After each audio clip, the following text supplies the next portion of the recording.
हैकल सुलेमानी दर हकीकत एक मस्जिद या इबादतगाह थी जो हज़रत सुलेमान अलैहिस्सलाम ने अल्लाह के हुक्म से जिन्नात से तामीर करवाई थी ताकि लोग इसकी तरफ मुँह करके या इसके अंदर इबादत करें। हैकल सुलेमानी की तामीर से पहले यहूदियों के यहाँ किसी भी बाकायदा हैकल का ना कोई वजूद और ना उसका कोई तसव्वुर था। इस कौम की बद्दुआ वाली खाना बदोश ज़िंदगी थी। इनका हैकल एक खैमा था। इस खैमे में ताबूत सकीना रखा होता था जिसकी जानिब ये रुख करके इबादत किया करते थे। रिवायत के मुताबिक ये तबूत जिस लकड़ी से तैयार किया गया था उसे शमशाद कहते हैं, जिसे जन्नत से हज़रत आदम अलैहिस्सलाम के पास भेजा गया था। यह तबूत नस्ल दर नस्ल अम्बिया से होता हुआ हज़रत मूसा अलैहिस्सलाम तक पहुंचा था। इस मुक़द्दस संदूक में हज़रत मूसा अलैहिस्सलाम का असा, मन और सलवा और दीगर अम्बिया की यादगारें थी। यहूदी इस तबूत की बरकत से हर मुसीबत और परेशानी का हल कर लिया करते थे। मुख्तलिफ़ अक़वाम के साथ जंगों के दौरान इस संदूक को लश्कर के आगे रखा करते। इसकी बरकत से दुश्मन पर फतह पाया करते।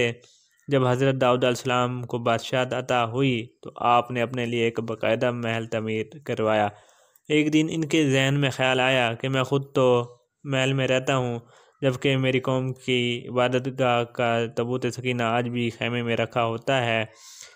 चनाचा आपने हैकल की तामीर का इरादा किया और उसके लिए एक जगह का तयन किया गया। माहिरीन ने आपको मशवरा दिया कि इस हैकल की तामीर आपके दौर में नामुमकिन है।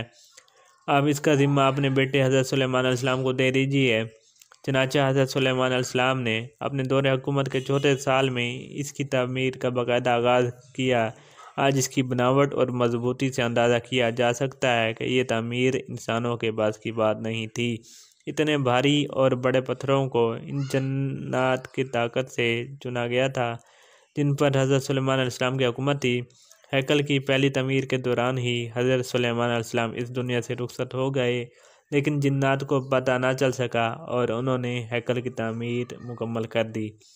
ये वाक़या आपने पहले भी पढ़ा होगा कि हज़रत सुलेमान अलैहिस्सलाम की रूह अल्लाह ने दौरान इबादत ही कब्ज़ कर ली, लेकिन इसकी तरकीब इस तरह बनी कि आप एक लकड़ी पर सर और कमर रख कर इबादत में मसरूफ़ हो गए और इस लकड़ी के सहारे में यूँ लगता था कि आप अब भी इबादत ही कर रहे हैं जबकि आपका इंतकाल हो चुका था। बहरहाल ये हैकल या मस्जिद बहुत आलीशान और वसी व अरीज़ तमीर की गई थी।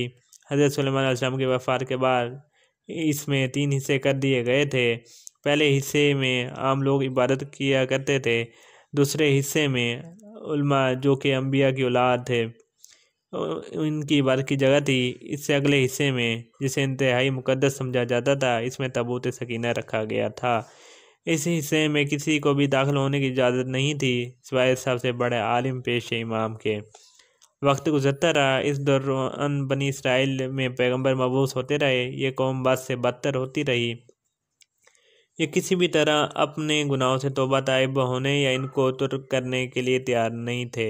ये एक जानिब इबादतें किया करते, दूसरी जानिब अल्लाह के अहकाम की सरी और खिलाफ वर्जी भी करते रहे। इनकी इस दोगली रोश से अल्लाह पाक नाराज़ हो गए। इनके पास एक बहुत बड़ी तादाद में अम्बिया भी भेजे गए, लेकिन ये कौम सुधरने को तैयार न थी। हत्ता कि इनकी शक्लें भी तब्दील कर दी गईं, बंदर और सूअर तक बनाई गईं, लेकिन ये गुनाहों से बाज न आए। तब अल्लाह ने इन पर लानत कर दी। बख्त नसर ने इन पे के मुल्क पर हमला किया। इनका हैकल मुकम्मल तौर पर तबाह बर्बाद कर दिया। हैकल में से ताबूत सकीना निकाला। 6 लाख के करीब यहूदियों को कत्ल किया।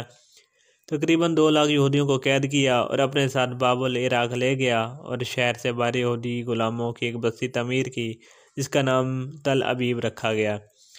80 साल तक हैकल सफ़ा हस्ती से मिटा रहा। दूसरी तरफ बख्त नसर ने ताबूत सकीना की शदीद बेहरमती की और इसे कई तरफ फेंक दिया। कहा जाता है इस हरकत का अज़ाब उससे और उसके मुल्क को इस तरह मिला कि ईरान के बादशाह साइरस ने बाबुल इराक पर हमला कर दिया और बाबुल के वली अहद को शिकस्त फाश देकर बाबली सल्तनत का मुकम्मल ख़त्मा कर दिया। साइर एक नरम दिल और इंसाफ पसंद हुक्मरान था। उसने तल अबीब के तमाम कैदियों को आज़ाद करके उनको वापस यरूशलेम जाने की इजाज़त दे दी और इनके साथ में इनको हैकल के नए सिरे में तामीर की भी इजाज़त दे दी। साथ में इसकी तामीर के लिए हर तरह की मदद फराहम करने का वादा भी कर लिया। चनाचा हैकल की दूसरी तामीर शुरू हुई, लेकिन तामीर का काम सर अंजाम देने वालों को अपने हम वतन दुश्मनों की इतनी ज़्यादा मुखालफत का सामना करना पड़ा कि तामीराती काम जल्द ही बंद कर दिया गया। डेरियस के अमली तौर के अव्वल दौर में इसका काम मुकम्मल बंद हो गया था, लेकिन हज़रत ज़करिया अलैहिस्सलाम ने वहाँ के गवर्नर बाबुल और सरदार योशा की हौसला अफजाई की कि वो हैकल की तामीर सानी की दोबारा कोशिश करें। उन्होंने मुस्बत रद्द अमल का इजहार किया और पूरी कौम और पुरजोश ताइद और ईरानी हकाम और बज़ात खुद बादशाह की आशीर्वाद से हैकल सानी अपने इजाफी तामीरात समेत 4.5 साल के अरसे में पाया तकमील तक पहुँचा। लेकिन इस बार इसमें तबूत सकीना नहीं मिल सका।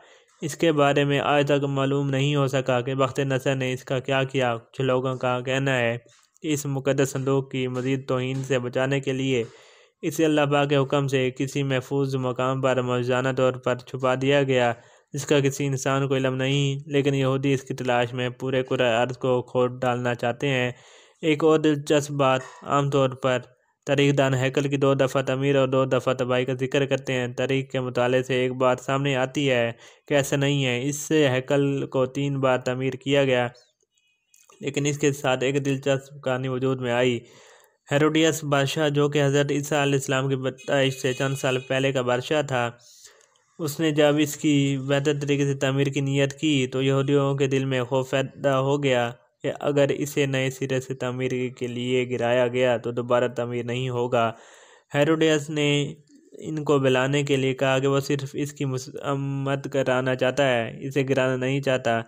चनाचा उसने हैकल की एक तरफ के हिस्से को गिराकर उसे तब्दीली के साथ कुछ वसी करके तमीर करवाया।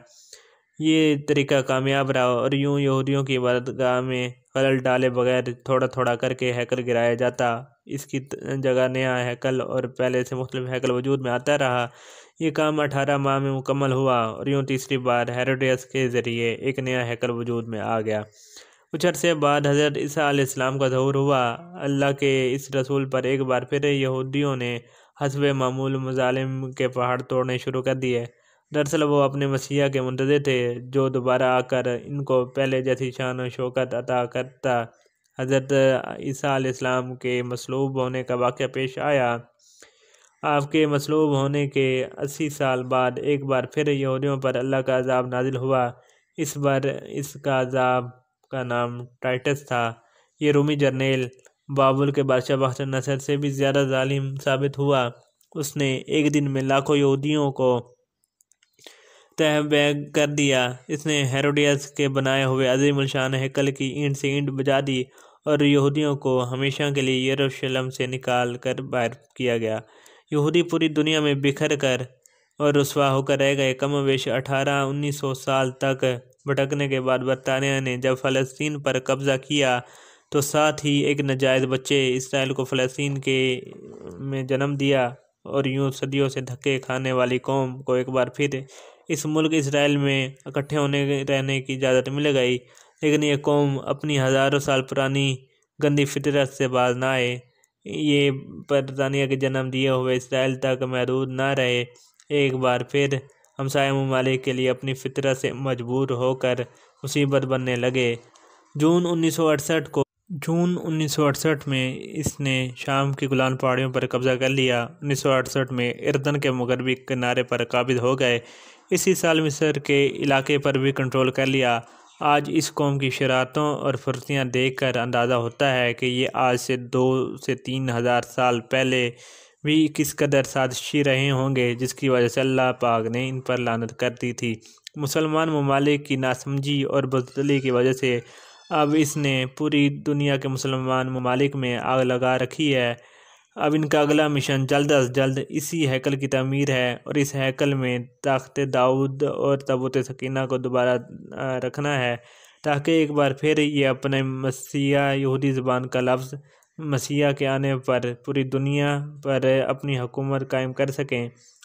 वो ये काम इंतहाई तेज़ रफ्तारी से कर रहे हैं। इस हैकल की तामीर के नतीजे में पूरी दुनिया जंग के आग में लपेट में आ जाएगी। अमेरिका के सदर डोनाल्ड ट्रंप का इसराइल के दारुल खिलाफा की तब्दीली का ऐलान भी इसी सिलसिले की एक कड़ी है। लेकिन मुसलमान अक़वाम को कोई परवाह नहीं। अल्लाह हम मुसलमानों में इत्तेहाद कायम करे और हमेशा अपने हिफ्ज़ व अमान में रखे। हज़रत उमर रज़ियल्लाहु ताला अन्हु ने इस सरज़मीन को फ़तह किया तो रोमियों के कलीसिया से कुछ फासले पर दुआ फरमाई, जहाँ मस्जिद अक्सा की तमीर की गई। यहूदी दावा करते हैं कि जिस जगह मस्जिद अक्सा वाक़ है वहाँ उनका मुअब्बद था। मुसलमान इस जगह को अपने लिए मुक़द्दस जानते हैं, मगर यहूदियों का अक़ीदा है कि मस्जिद को शहीद करके इसकी जगह हैकल सुलेमानी की दोबारा तमीर की जाएगी। वो हैकल की एक पसमानदा दीवार में वाक़ दरवाज़े के मुतालिक भी यही समझते हैं कि ये क़यामत से कबल उनके बादशाह की वापसी का रास्ता है। वो ये समझते हैं कि जब इस दरवाज़े से इनका बादशाह निकलेगा तो इसके पीछे तमाम मुर्दे उठ खड़े होंगे। अलबत्ता मुस्लिम रिवायतों के मुताबिक यहूदियों का बादशाह दज्जाल है।